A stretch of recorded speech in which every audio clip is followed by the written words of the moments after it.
Business and spirituality can coexist, and there's proof from our next guest who has shown that business success is more than just luck and hard work.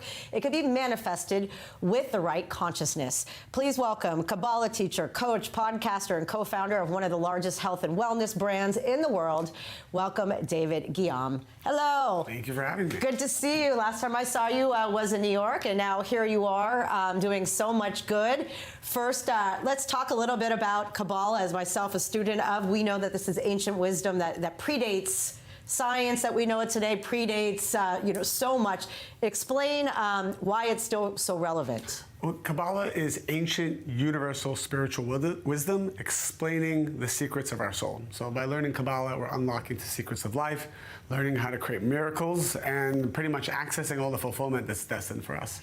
So with that said, you have taken it beyond, and I think part of what you learn is exactly restriction, mind over matter, and whatnot. But did you think at that time, all these years that you were teaching, that you'd be creating a brand that has is worth in the more than 100 million? Yeah, well, yeah. When I first started to teach Kabbalah, I was 19 years old, and I just dedicated my life to bringing this wisdom to the world. When I had gotten married at the time, we had nothing. So we just decided to create a wellness brand to help people, never thinking it would become what it has become. With the wisdom of Kabbalah, I think without it, it would have never happened, but with it, we've created and manifested one of the biggest supplement companies in the world. And it's because Kabbalah is teaching us that these secrets of manifesting abundance, prosperity, and miracles, they exist. And we can create that energy in a metaphysical way, and then it manifests in a physical form. So did we ever think it would happen? No, but it's been a blessing ever since. Wow, it's really quite incredible. Talk about also the whole concept of what you're doing now and being able to take this information, meeting with CEOs, meeting with business people. Generally they're very, left brain. Yeah.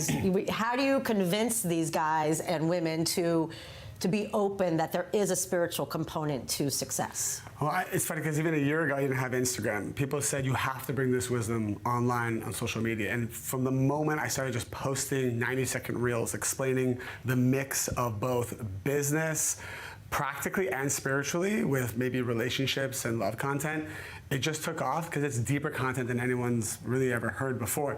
And so a lot of people who have been skeptical about Kabbalah or think that it's religion, I think because of the success that we've had with Married with Organics, and a lot of people have seen what's happened in such a short amount of time to become a unicorn brand in less than 6-7 years with no outside funding.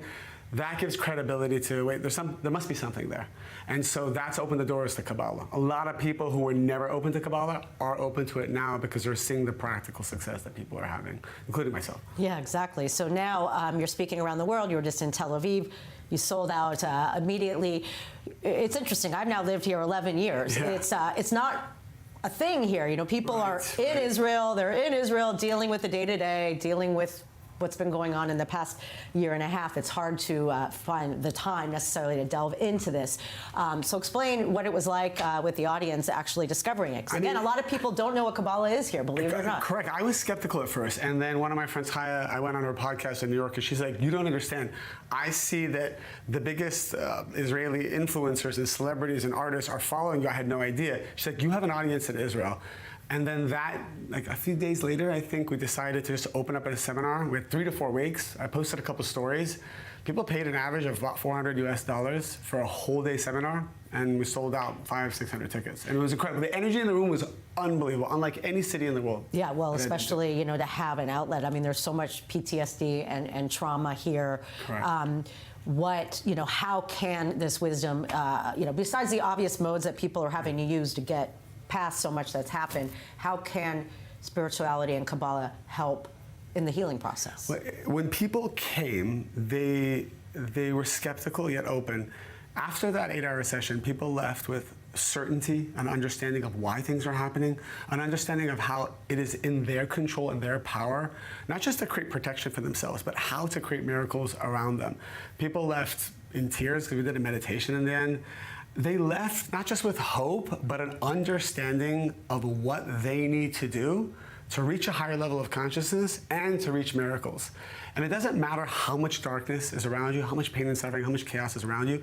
You have the power to access this force that we call the light of the Creator in order to create blessings and miracles in your life. And that's what they walked away with. Well, David, amazing. And I know people could check you out. Where's the best place to check out your work and your podcast? Most people find me just on Instagram. That's where my short form content is. Or they can come to my website, which is just my name, davidghiyam.com. Not a lot of David Ghiyams. In fact, you got it without being a David Ghiyam 1 or David Ghiyam 2. Correct. I didn't have to compete on that one. Yeah, exactly. All right, David, thank you for being here. And next time you need to come and not just work.